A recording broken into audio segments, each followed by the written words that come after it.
Let's not beat around the bush here. The chemicals are toxic. They are known as forever chemicals. They do not easily break down. Instead, they accumulate in the environment and in the human body. Well, I guess my question to you is, when you take your children or your grandchildren trick-or-treating, do you let them have mystery candy? Why in the world are we allowing ourselves to drink mystery chemicals?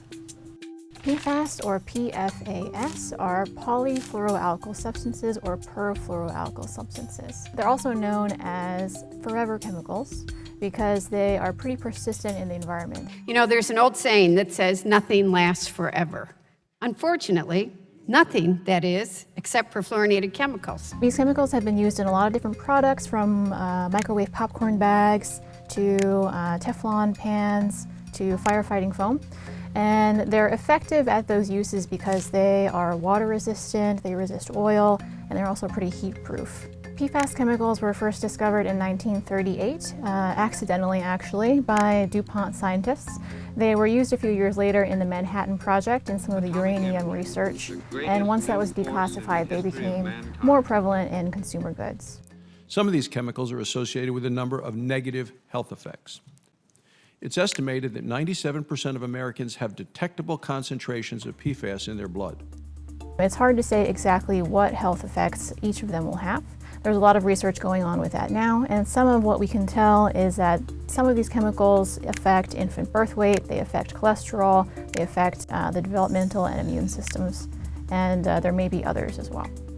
In Melvindale, in my district, PFAS just oozed out of the ground into the roadway, and residents are still searching for answers about where it came from. PFAS chemicals are getting into our waterways in lots of different ways. Sometimes it's through groundwater near military bases, if the military base had used firefighting foam that contains PFAS. In other cases, the town might be near a landfill that has PFAS leaking into the groundwater as well. There are a lot of water treatment plants around the country that are looking to figure out how to take the PFAS out of their water supply.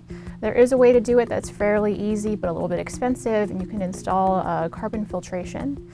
There are other ways that some other water utilities are experimenting with to remove different types of PFAS from their water. Communities across the nation have asked us to provide a comprehensive approach to understanding PFAS and protecting drinking water. The EPA has set advisory levels for PFOA and PFOS. Those are two different kinds of PFAS chemicals in drinking water, but that guidance is not necessarily enforceable.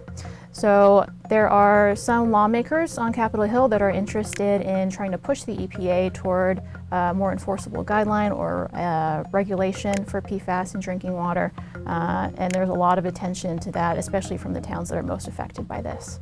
New Jersey and other states have repeatedly urged the EPA to move forward with setting nationwide regulatory limits for PFAS under the Federal Safe Drinking Water Act, but the EPA has been very slow to act. New Jersey, therefore, had no choice but to move ahead to set its own guidelines. Some states like Massachusetts and New Jersey have decided that they're not going to wait on the EPA to try to give them guidance on how to regulate drinking water. So they're moving forward with their own limits in some cases, or just guidance. And a lot of other states are sort of looking to them as leaders in this area. A lot of communities are calling for stronger federal action on PFAS chemicals, and it's going to be hard for the EPA and other agencies to ignore that. You can expect to see a lot closer attention to these chemicals from not only the EPA, but also maybe the FDA and others on this in the next couple of years. To date, however, the EPA has yet to act, but it's time for much more than just that. It's time for us in Congress to take long overdue action.